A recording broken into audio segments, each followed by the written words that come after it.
बताओ आज रक्षाबंधन हो बकले दीवार फिर तोर पता नहीं राखी बने ला कौन रोने के छोटे भैया ले ते काहे दीवार कुल चली लाता मन मोनी नु बताओ कहाँ से रक्षाबंधन बताओ कहाँ से रक्षाबंधन कौन बा घर में राखी बने ला तोर बहन साला ये चीन नहीं घर में आले हमार बुद्धू भैया ई काली तिलई थोली लाती बानी।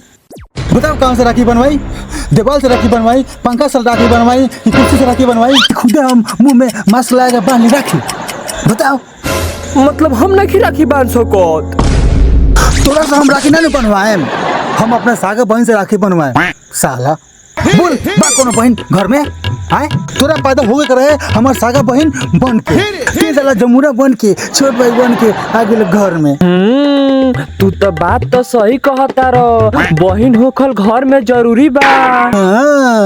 ओ बस काम फारसी में बोलता नहीं यार कि तरह समझ में ना होतला साला छोटा गधा।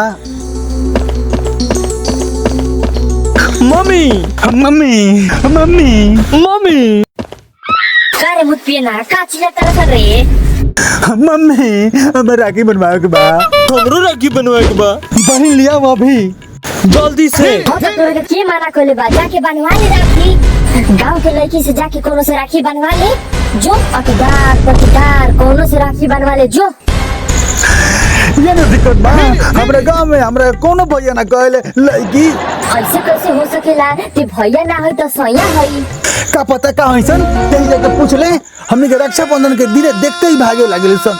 बंटी बेटा सबर कर हम तो सोचे रहनी कि घर में एगो लड़की होई घर के शोभा बढ़े लेकिन हमारा किस्मत में तनी के दूगो कारतूस लिखल रहल सन।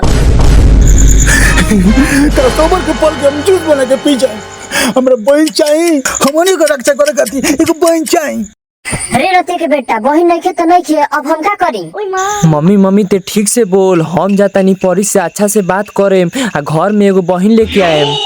भाग भाग परी लड़की सप्लाई है परी लड़की तारा के लिया के दी अगर परी लड़की सप्लाई रही नु ते बड़ा जेल में ठीक बा लड़की लिया के दी तारा के।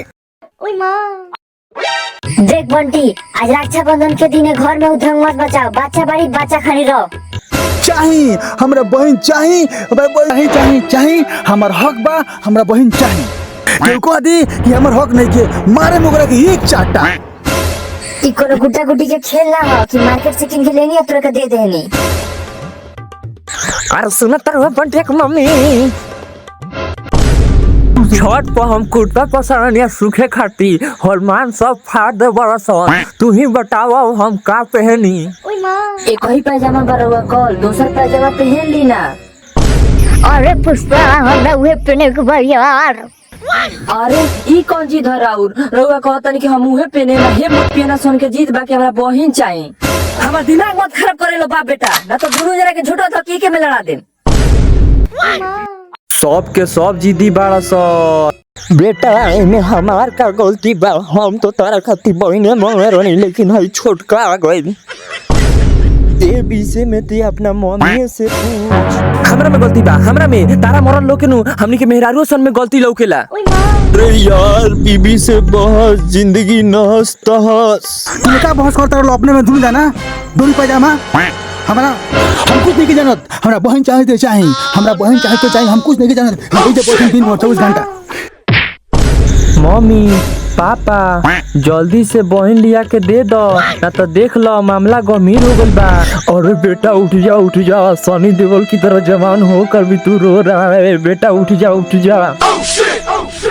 कैसे लिया के दे दलो ना तो मार के विनाश कर दे बाप बेटा तीनों जने के मार के विनाश कर दे। ई बताओ तोरा राखी चाहिए कि बहिन। राखी बांधने वाला हमारा बहन चाहिए हमरा राखी बांधने वाला बहन चाहिए तो चाहिए। अच्छा ठीक बा चल छोटका बहू चल। मार बंटे पापा मार बंटे पापा और मार